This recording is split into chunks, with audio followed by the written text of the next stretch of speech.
मेरे दादी mummy papa इन्होंने निश्चय करके रखा था कि हमको कुछ भी हो जाए सारे सेक्रीफाइस करके हमको हमारे जो 2 बेटे हैं और एक बेटी है उनको पढ़ाना ही है।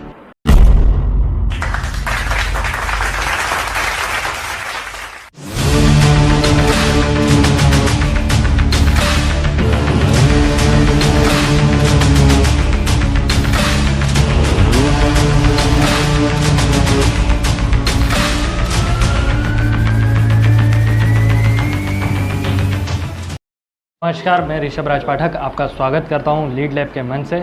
जिस प्रकार हम विभिन्न क्षेत्र के दिग्गजों से आपको मिलाते हैं, उसी प्रकार एक दिग्गज जिनका नाम है पंकज गोस्वामी जी, जो कि NYKS ऑफिसर हैं। तो चलिए हम मिलते हैं उनसे। सर, आपका स्वागत है लीड लैब के मंच पर। Thank you so much. Sir, शुरुआत करते हैं हम आपके परिचय से। एक छोटा सा परिचय हमारे दर्शकों के लिए। मेरा नाम पंकज गोस्वामी है। मैं नेहरू युवा केंद्र संगठन, जो कि युवा कार्यक्रम एवं खेल मंत्रालय भारत सरकार के अंतर्गत एक संस्था आती है, उस संस्था में मैं जिला युवा अधिकारी के पद पर पदस्थ हूँ। मेरे पास 2 अतिरिक्त प्रभार जिले भी है, खरगोन एवं बड़वानी। जी सर, हम शुरुआत करते हैं हमारे पहले क्वेश्चन से। जी, जैसे कि आपका जो सफ़र शुरू हुआ होगा आपका बचपन से, आपका NYKS ऑफिसर तक पहुंचने का जो सफ़र है, जिसमें शिक्षा, आपका संघर्ष, सारी चीज़ें आती है, उसका एक छोटा सा रूप हमारे दर्शकों के लिए। जैसे कि मेरी स्कूलिंग सरस्वती शिशु विद्या मंदिर सनावत से हुई है। वहाँ पे मैं 2011 में मेरी स्कूलिंग हो गई थी। उसके बाद मेरा भोपाल यूनिवर्सिटी, जो कि एक गवर्नमेंट कॉलेज है, वहाँ पे मेरा सिलेक्शन हो गया था।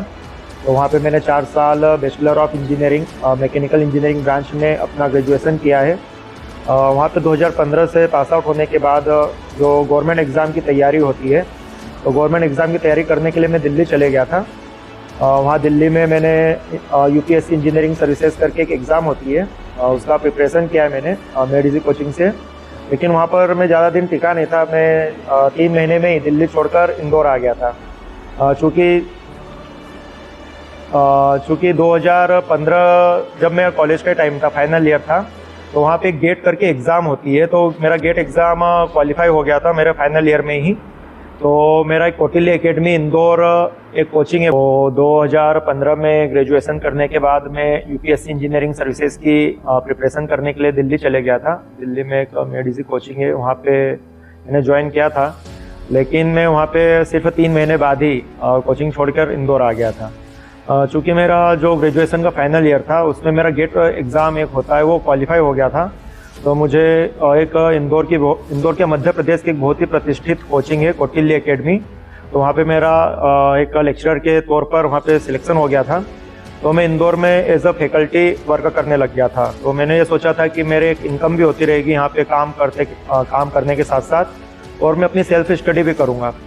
तो 2016 और 2017 में भी कुछ महीनों तक मैंने कौटिल्य एकेडमी में एज अ फैकल्टी वर्क किया है। लेकिन वहाँ पे कोचिंग की ये प्रॉब्लम थी कि वहाँ पे मुझे सेल्फ स्टडी के लिए टाइम नहीं मिल पा रहा था, क्योंकि वहाँ पे सुबह जाओ, दिन भर पढ़ाओ और रात को वापस आओ। तो जो मेरा एक ड्रीम था कि मुझे एक सेंट्रल गवर्नमेंट की एग्ज़ाम क्रैक करना है, तो वो उसके लिए जो सेल्फ स्टडी चाहिए, जितना प्रिपरेशन चाहिए, वो हो नहीं पा रही थी।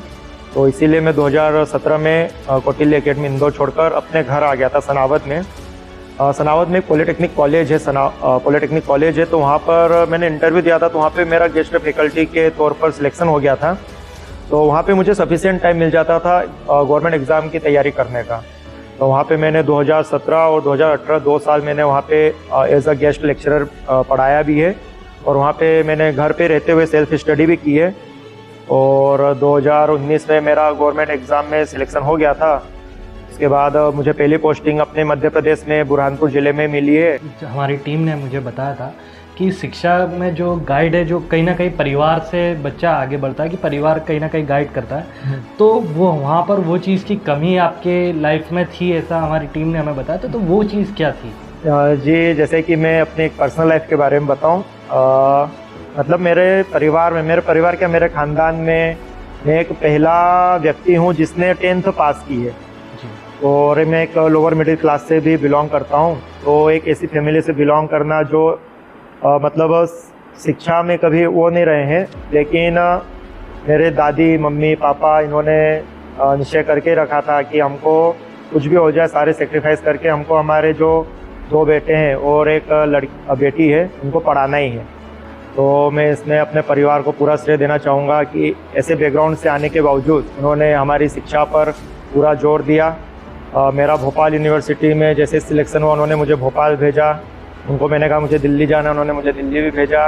मतलब कभी रोक टोक नहीं की और हमेशा हर कदम पे मेरा सहयोग करते रहे, मेरा साथ देते रहे। तो ऑब्वियस सी बात है कि जो उनके सेक्रीफाइस है, उन्हीं के सेक्रीफाइस के दम पर मैं आज यहाँ पे एक सेंट्रल गवर्नमेंट ऑफिसर बन के बैठा हूँ। जी। अब एक क्वेश्चन हम आपके कार्य क्षेत्र से लेते हैं कि जैसे आप NYKS ऑफिसर हैं, तो ये NYKS ऑफिसर यानी आपके जो कार्य क्षेत्र है उसमें क्या क्या चीज़ आती है और आपका कार्य क्या होता है? जैसे कि नेहरू युवा केंद्र संगठन, जैसा कि मैंने बताया कि एक युवा कार्यक्रम एवं खेल मंत्रालय भारत सरकार के अंतर्गत एक ये संस्था है जो कि युवाओं के सर्वांगीण विकास के लिए काम करती है। जैसे कि मैं स्टार्टिंग से बताऊं कि 1972 में नेहरू युवा केंद्र संगठन की स्थापना हुई थी। तो जब इसकी स्थापना हुई थी तब इसका उद्देश्य था कि जो ग्रामीण अशिक्षित युवा है, मतलब 1972 में ऐसा था कि कई युवा थे जो स्कूल नहीं जाते थे, यानी जो अशिक्षित युवा थे, तो उनका विकास कैसे किया जाए। तो सरकार ने यही सोचकर नेहरू युवा केंद्र संगठन की स्थापना की थी। तो 1972 से लेकर काफ़ी टाइम तक ये उद्देश्य था कि जो अशिक्षित युवा है, हमारे ग्रामों का जो अशिक्षित युवा है, उनका कैसे सर्वांगीण विकास किया जाए। तो इसी को ध्येय में रखते हुए नेहरू युवा केंद्र संगठन की स्थापना की गई थी। आज की तारीख में नेहरू युवा केंद्र संगठन के कार्य बताएं तो युवाओं का विकास, सांस्कृतिक कार्यक्रम, खेलकूद गतिविधियाँ, कौशल विकास कार्यक्रम और जो युवा आदान प्रदान कार्यक्रम होते हैं, कम्युनिटी डेवलपमेंट एक्टिविटीज़ हो गई, ऐसे हम अनेकों कार्यक्रम नेहरू युवा केंद्र संगठन ग्रामीण क्षेत्रों में करवाते रहता है। जी सर। सर, जो आपका सफ़र रहा जिसमें आप बता रहे हैं कि आप एक लोअर मिडिल क्लास से आते हैं और एक सेंट्रल गवर्नमेंट में ऑफिसर तक पहुँचे हैं, तो इस दौरान कई चुनौतियों का सामना आपको करना पड़ा होगा। तो कोई ऐसी चुनौती जिसका सामना करने पर आप हताश हुए लेकिन उसका सामना करा और अपने सफलतम पद पर निरंतर रहे? सबसे ज़्यादा चुनौती मैंने फेस जो की है वो मैंने ग्रेजुएशन के बाद की है। क्या होता है कि एक मतलब मैं भी युवा ही था तब, तो एक युवा जैसे ग्रेजुएशन कंप्लीट करता है तो सबसे पहले उसके दिमाग में भी कोई थॉट आती है तो वो आती है रोजगार की। जी। तो 2015 में जो ग्रेजुएशन किया और जॉब लगी मेरे 2019 में, तो वो जो 4 साल का फेज़ था जिसमें मैंने जॉब भी की, कोचिंग भी की, सेल्फ स्टडी भी की, तो वो एक बहुत ही एक स्ट्रेसफुल फेज़ रहा है जिसमें मतलब सबसे ज़्यादा चुनौतियों का सामना करना पड़ा है। क्योंकि मैंने करीब 25 गवर्नमेंट इंटरव्यू दिए हैं, कई पब्लिक सेक्टर के इंटरव्यू दिए हैं, कई गवर्नमेंट एग्ज़ामों के इंटरव्यू दिए हैं, गवर्नमेंट एग्ज़ाम भी दिए, कुछ क्रैक भी किए। लेकिन जैसे कि नुमालीगढ़ रिफाइनरी लिमिटेड एक असम में एक पब्लिक सेक्टर है, वहाँ पे मेरा सिलेक्शन हुआ था, लेकिन वो असम में था तो वो मैंने ज्वाइन नहीं किया था। इसके अलावा DRDO में भी मेरा सिलेक्शन हुआ था। तो ऐसा मेरा सिलेक्शन हुआ है, लेकिन वहाँ पे डिसीजन लेना कि मुझे ये जॉब में नहीं जाना है, अभी मुझे और वेट करना है, एक अच्छी अपॉर्चुनिटी का वेट करना है। तो ये कुछ हार्ड डिसीजन थे जी, जो मैं मानता हूँ कि ये अपने आप में एक बहुत बड़ी चीज़ है कि इतने बड़े डिसीजन लेना। तो वो जो 4 साल मैंने एक रोज़गार की तलाश में गुजारे हैं, तो वो मेरे सबसे कठिनाई भरे साल थे, वो मैं वही कहना चाहूँगा। ओके सर, एक क्वेश्चन और मैं लेता हूँ इस आंसर से कि जिस तरीके से आप बता रहे हैं कि आपका असम में सिलेक्शन हुआ, DRDO में सिलेक्शन हुआ, लेकिन आपने वो जॉब ज्वाइन नहीं करी, तो कहीं मन में डर नहीं था कि वो हम लोगों ने बहुत बार सुना है कि IAS बनने के ख्वाब में प्यून भी नहीं बन पाए। हाँ हाँ। तो ऐसा कोई डर नहीं था कि नहीं। अगर ये जॉब नहीं करूँगा तो कहीं आगे चल के कुछ और? नहीं, बिल्कुल डर था। यह डर हमेशा रहा है और हमेशा डर रहा है। क्या है कि आप शुरू में जब मेरा जैसे कि 2015 में ही एक ONGC करके बहुत बड़ी कंपनी है, पब्लिक सेक्टर है, सबसे पहला इंटरव्यू मैंने वहीं पे दिया था, देहरादून। तो जब पहली बार मेरा सिलेक्शन नहीं हुआ था उस कंपनी में जी, तो मतलब एक बहुत ही अजीब सा स्ट्रेस आया था मेरे ऊपर कि क्या होगा, कैसे होगा। क्योंकि जब मैंने गेट की तैयारी की थी कॉलेज के टाइम पे ही, तब इतना टेंशन नहीं था क्योंकि तब मैं बिंदास होकर तैयारी कर रहा था। लेकिन पास आउट होने के बाद जब रोजगार की तलाश के लिए तैयारी करें तो वहाँ पे तब मुझे शुरू में बहुत डर लगा था। लेकिन उसके बाद फिर मैं जैसे जैसे इंटरव्यू दिया, मैंने बहुत प्रतिष्ठित पब्लिक सेक्टर में इंटरव्यू दिए हैं, ONGC में दिया है, ISRO में दिया है, भाभा एटॉमिक रिसर्च सेंटर में दिया है, NPCIL में दिया है, कई पब्लिक सेक्टर में इंटरव्यू दिया है। तो सभी जगह ONGC में जैसे 2 बार दिया, इसरो में 2 बार दिया, तो वहाँ पे बार बार हर साल एग्ज़ाम करवाए वो पब्लिक सेक्टर, मेरा एग्ज़ाम क्रैक हो, एग्ज़ाम के बाद इंटरव्यू हो और इंटरव्यू में फाइनल रिजल्ट आए आपका सिलेक्शन नहीं हुआ है। तो एक वो डर भी लाता था, लेकिन एक वो अंदर अंदर कॉन्फिडेंस भी लाता था कि बस आप एक मंजिल के करीब ही हो अपनी। तो एक मज़ेदार जर्नी रही है वो। एक जो फेस रहा है उसमें डर भी था, कॉन्फिडेंस भी था, तो एक बहुत शानदार फेस था वो। मतलब ये भी बोलें चुनौतीपूर्ण फेस भी था, लेकिन मैं ये भी कहूँगा कि वो एक सबसे मज़ेदार फेस भी रहा है वो। मीन्स कहीं ना कहीं डर था, लेकिन डर सबसे ज़्यादा कॉन्फिडेंस बिल्डअप हो गया था कि मैं कहीं ना कहीं अचीव कर ही जाऊँगा। बिल्कुल बिल्कुल बिल्कुल सर। अगली बात लेते हैं हम लोग कि जो आपको सफलता मिली उसका श्रेय आप किसको देंगे? मैंने बताया कि क्या होता है, जैसे एक परिवार है, परिवार की एक फिक्स इनकम है, तो परिवार के ऊपर रहता है कि वो अपने बच्चों को कैसे पढ़ाए। वो परिवार के एक मान लो फिक्स इनकम में परिवार चाहे तो ये भी सोच सकता है कि हम लाओ एक कार ले ले या फिर घूमने चले जाए या गोल्ड ले ले, ये करे, कुछ भी कर सकता है। और अपने बच्चों को पढ़ाने के लिए जो सेक्रीफाइस करना चाहिए वो नहीं करे। और एक परिवार ऐसा होता है जो समाज अपनी जगह है और वो सब चीज़ें को छोड़कर वो कहता है कि बस मुझे अब कुछ भी हो जाए, मुझे मेरे बच्चों को ही पढ़ाना है। तो ये जो दूसरा रास्ता था वो मेरे परिवार ने अपनाया। मेरा परिवार जैसे मेरे मम्मी और जो दादी थे वो दूध का व्यापार करते, मतलब घर पे भैंसें थी, दूध वगैरह हम बेचते थे। मैं खुद जब स्कूल में था तो दूध बेचने जाया करता था पापा के साथ। तो मेरे घर पे पापा, मम्मी और दादी तीनों ने संघर्ष किया है, तीनों ने मतलब जॉब की है, मतलब एक बिज़नेस किया है तीनों ने। और उस बिज़नेस के साथ साथ मुझे जो पढ़ाया है, तो ये ऑब्वियस सी बात है कि जो मेरा घर वालों का डिटर्मिनेशन था कि हमें हमारे बच्चों को पढ़ाना ही है, और जो संघर्ष वो झेल रहे हैं हमको पढ़ाने के लिए, वो संघर्ष हमारे बच्चे ना करें, बच्चे हमारे एक प्रतिष्ठित पोस्ट पर जाए, उनका नाम रोशन करें। तो जो घर वालों के सेक्रीफाइस है, जो घर वालों ने त्याग किया है, मतलब मुझे पढ़ाने, मान लो कि करीब 20 साल मुझे पढ़ाने में दिया है, तो जो 20 साल तो उन्होंने सेक्रीफाइस किया है, उन्होंने अपने कई शौक़ पूरे नहीं किए होंगे। घर वालों के बहुत शौक़ रहे होंगे, उन्होंने कई शौक़ पूरे नहीं किए होंगे। कहीं घूमने का प्लान रहा होगा, मन क्या होगा वो घूमने नहीं गए होंगे, कुछ खरीदने का मन किया होगा वो खरीदा नहीं होगा। क्यों? क्योंकि हमको बच्चों को पढ़ाना है। तो ऑब्वियस सी बात है, मैं इसका श्रेय अपने पापा, मम्मी और दादी को देना चाहूँगा। जी सर। सर अगला क्वेश्चन, अगर आप हमारे देश के युवाओं को कोई मैसेज देना चाहेंगे तो?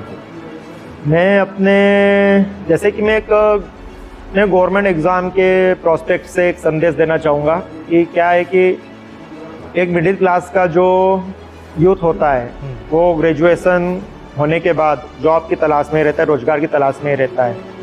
तो चूँकि मैंने गवर्नमेंट एग्ज़ाम में स्ट्रगल किया है, तो गवर्नमेंट एग्ज़ाम के केस में बताऊँ तो जो गवर्नमेंट एग्ज़ाम की तैयारी का जो अप्रोच रहता है वो हर एक व्यक्ति का अलग अलग तरीका रहता है गवर्नमेंट एग्ज़ाम क्रैक करने का।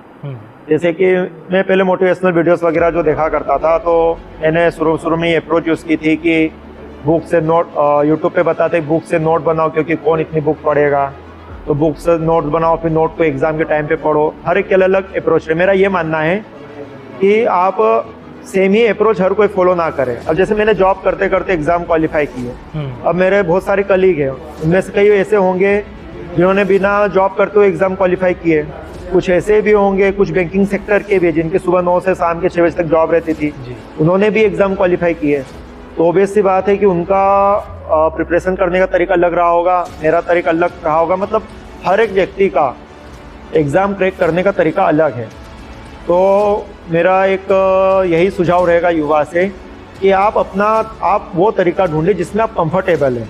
आप यूट्यूब पे या किसी का मोटिवेशनल वीडियो देखकर आप उसका तरीका फॉलो मत कीजिए। आप अपना टाइम टेबल बनाएं, आपके पास कब टाइम है और उस टाइम में आप कैसे ज़्यादा से ज़्यादा प्रोडक्टिविटी निकाल सकते हैं। आप अपने खुद का तरीका बनाइए। यदि आप बुक से पढ़ने में कंफर्टेबल है, बुक से पढ़िए।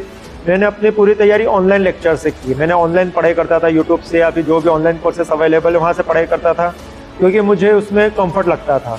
मेरे साथ के कुछ लोग जिन्होंने कोचिंग ज्वाइन करके पढ़ाई की है, मैंने बताया कि मैंने कोचिंग की, लेकिन मैं 3 महीने में ही छोड़ दी। उसके बाद मैंने कोई कोचिंग नहीं की। उसके बाद मैंने सारी पढ़ाई ऑनलाइन लेक्चर से ही की है। तो आप मेरा यही सुझाव है कि आप अपना एक तरीका ढूंढिए कि आप किस तरीके में सबसे ज़्यादा कंफर्टेबल है और उसी तरीके पे स्टिक रहिए। आप दूसरों का तरीका फॉलो मत कीजिए कि इसने इस तरीके से एग्ज़ाम क्वालिफाई की है तो लाओ मैं भी ऐसे ही क्वालिफाई करता हूँ, उसने इस टाइप से नोट्स बनाए हैं तो लाओ मैं भी इस टाइप से नोट्स बनाता हूँ और गवर्नमेंट एग्ज़ाम या किसी की भी तैयारी करता हूँ। तो मेरा एक यही सुझाव रहेगा। बिल्कुल सर।